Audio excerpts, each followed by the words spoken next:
Israel ఏకంగా RSS కార్యాలయంలోకి దూసొచ్చింది. ఆశ్చర్యపోతున్నారా? నిజం.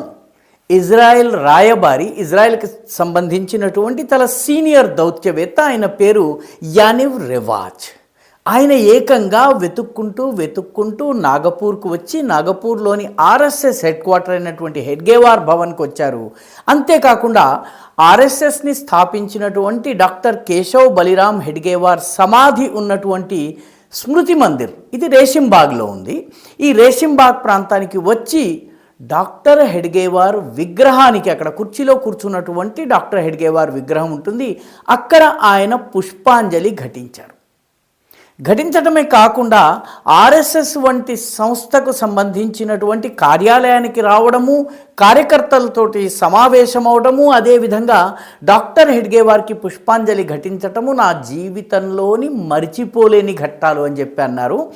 RSS ఇటీవల ఏర్పాటు చేసినటువంటి ఒక కార్యక్రమానికి 50 దేశాల దౌత్యవేత్తలు హాజరయ్యారు.